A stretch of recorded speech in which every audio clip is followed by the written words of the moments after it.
Buenas tardes, chicos. Buenos días a las personas que nos estén viendo. Somos parte de la Universidad Privada del Norte. Estamos surcando el curso de sismoresistencia, curso de décimo ciclo. Nosotros, que somos el grupo número 8, estamos haciendo un trabajo social que sirve para ampliar el conocimiento de las personas sobre lo que es la vulnerabilidad sísmica en las viviendas. Más que todo, el tema principal es mi vivienda segura frente a sismos. Voy a dar pase a mi compañero André Barnet para que pueda explicar un poco más el tema. Gracias, Abraham, por cederme el paso.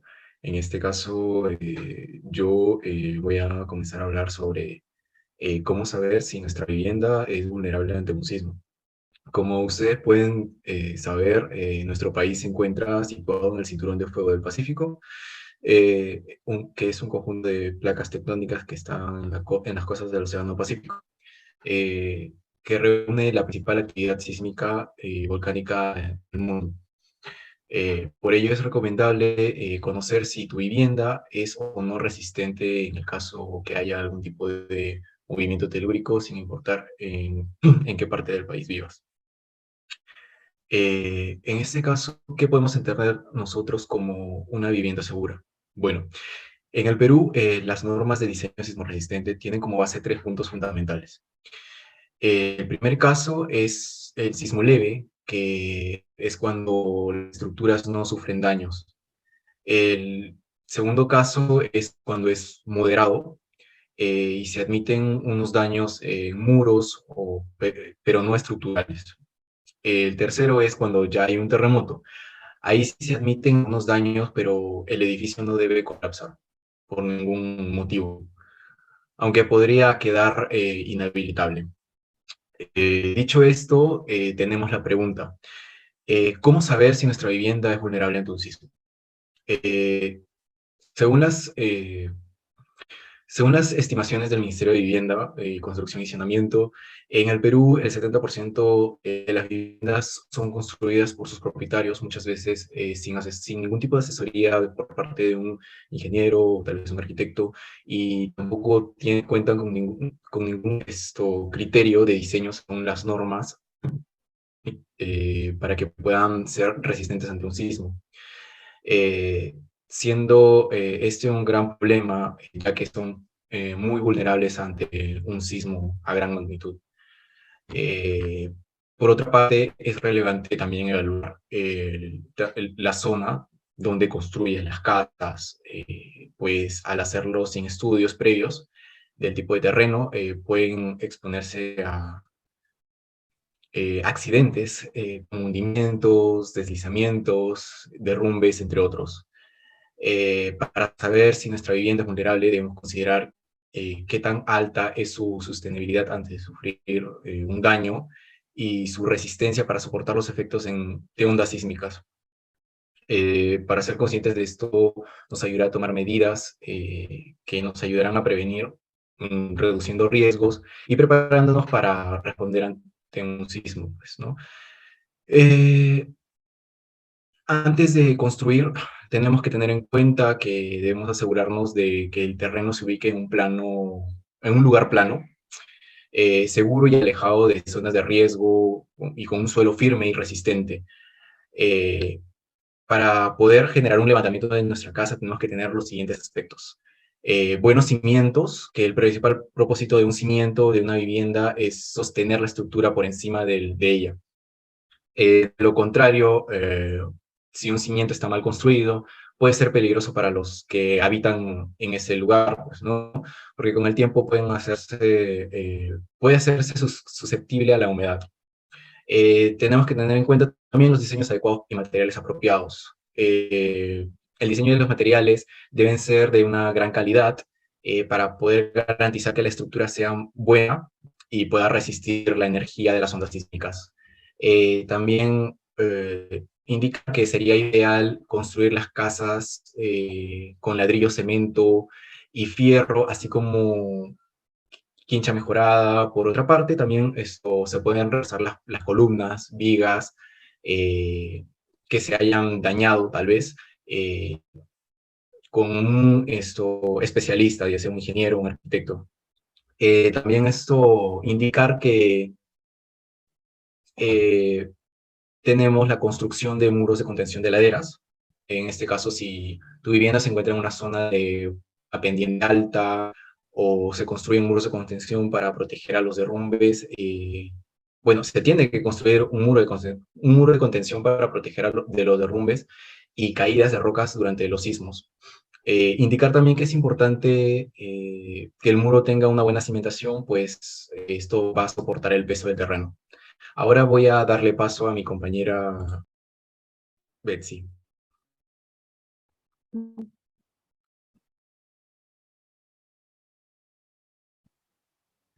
Bueno, para complementar ya lo antes mencionado por mi compañero, yo les voy a hablar de cómo vamos a prevenir esta vulnerabilidad en las viviendas, ¿no? El punto importante es realizar una correcta evaluación de dónde vamos a construir. Por ejemplo, no sé si se han dado cuenta que en la mayoría de las construcciones, algunas personas realizan sus construcciones en los cerros, ¿no? Que mayormente son suelos inestables también. Como comentó mi compañera anteriormente, casi 70% de las viviendas que se construyen en el Perú son informales. ¿Qué significa esto? Quiere decir que son edificadas por el mismo propietario. Entonces, yo les voy a dar unos tips de cómo lo podemos prevenir. Por ejemplo, como punto número 1, en este caso necesitamos contratar un personal capacitado y así poder ayudar en nuestra construcción de nuestra vivienda. Ellos se van a encargar de identificar los puntos débiles de nuestra vivienda, como los muros, las paredes, los techos, las ventanas y los balcones. Como podemos observar en la imagen, hay un especialista, ¿no? Ellos se van a encargar de apoyarnos. Punto número 2, hay que evitar la autoconstrucción. Muchas veces, por ahorrarnos lo que es un dinero, ¿no? Por el tema económico, optamos por construir nosotros mismos la mano de obra barata, pero eso a veces nos perjudica.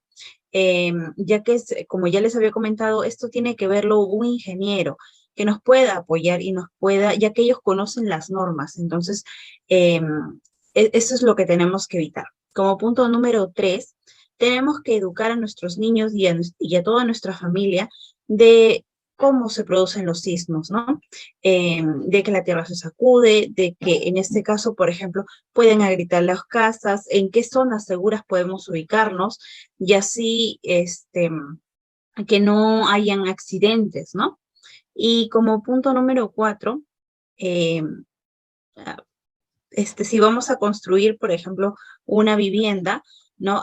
Tenemos que asegurarnos que sea resistente. Por ejemplo, a veces por la economía optamos por escoger materiales que no van acorde a nuestra construcción. En este caso, un ejemplo es en la construcción de los muros. Podemos comprar ladrillos que no van de acuerdo al espesor, ¿no? Correcto. Bueno, voy a dar pase a mi otro compañero para que pueda proseguir.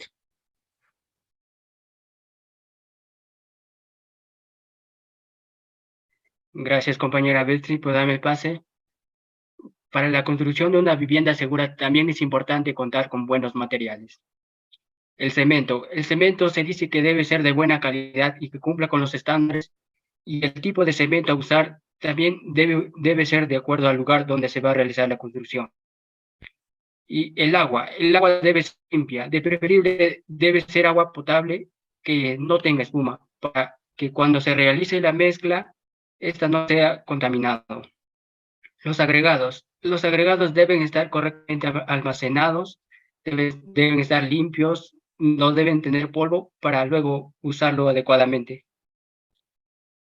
Y con respecto a los ladrillos, se debe evitar la construcción con ladrillo pandereta, ya que este no es seguro y no tiene correcto comportamiento estructural y se usa en solo tabiquería. El ladrillo que se debe usar es el ladrillo King Kong, ya que estos ladrillos sí cumplen su función, la cual es soportar las cargas de la estructura o el peso de la estructura y transmitirlo hacia los cimientos.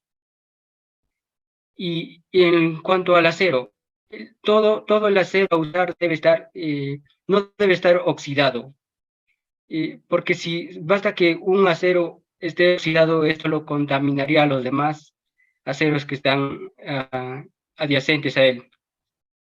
Y bueno, para una vivienda segura es necesario materiales y conocimientos básicos para realizar una vivienda adecuada.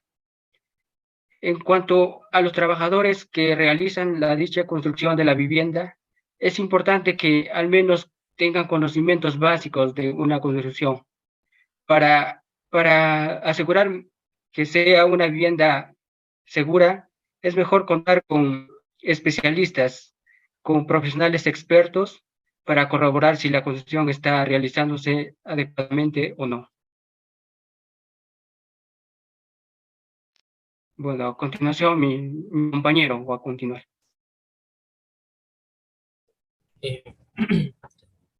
Bueno, a continuación de esta explicación voy a hablar un poco sobre las zonas seguras ante un sismo, ¿no? Que muchas veces desconocemos y esto nos pueden salvar la vida. Por ejemplo, en la zona segura interna siempre uno tiene que buscar de manera inmediata, sin necesidad, ¿no?, de salir al exterior, porque muchas veces vivimos en un piso muy alto o vivimos en callejones, lo que nos dificulta muchas veces mientras que salimos ya no hay tiempo, ¿no? Y siempre buscar en columnas, que son las zonas más seguras que hay, o bueno, debajo tal vez debajo de la mesa para proteger de cualquier vidrio o cosas que puedan caer, ¿no? Por ejemplo, en la caja del ascensor, como dice en la infografía, y etcétera, ¿no? Y siempre manteniendo la calma. Luego también en la zona segura externa, puede bajar por favor. En la zona segura externa, igualmente, si nosotros tenemos la oportunidad de poder salir al exterior, entonces tenemos que salir de una forma calmada, tranquila, y siempre verificar de que no haya ningún peligro, pues a veces en esos momentos los automóviles pierden el control, etcétera, ¿no? Entonces siempre tenemos que ver que estemos seguros, formar círculos, es más que todo, por ejemplo, en los colegios, en las losas deportivas, ¿no? Y también tenemos, por ejemplo, cuando nos encontramos en un automóvil. Bueno, si nos encontramos en un automóvil, por ejemplo, de transporte público, lo recomendable es que, bueno, que tienen que traer el automóvil para poder bajar, ¿no? Tranquilamente, ¿no? Sin desesperarse, porque nos podemos caer y eso puede ocasionar también muchas pérdidas. Y si nos encontramos, por ejemplo, viajando tal vez por la sierra o en donde hay lugares en donde son un poco con abismos las carreteras, entonces siempre tratar de que en las zonas tal vez donde haya mayor peligro de derrumbe, alejarse de esas zonas, poder tener un mejor cuidado pues, en estos casos. Y ahora, si estás caminando también por la calle, entonces siempre buscar en zonas amplias, por ejemplo en avenidas, plazas, parques, que son las zonas pues, que menos peligrosas, ¿no? También alejarse de estos edificios o de las construcciones también que están en mal estado. Por ejemplo, a veces vemos en las ciudades, ¿no?, unas construcciones muy antiguas, entonces tienen que siempre alejarse de esas zonas. También si te encuentras en una vía también de alto tránsito, tener mucho cuidado, porque mayormente en esos momentos las personas lo que más quieren es llegar a sus casas, ver a sus familias, entonces muchas veces podemos terminar en una pérdida muy lamentable. A continuación, doy paso también a mi compañero. Gracias, Alexander, por la introducción.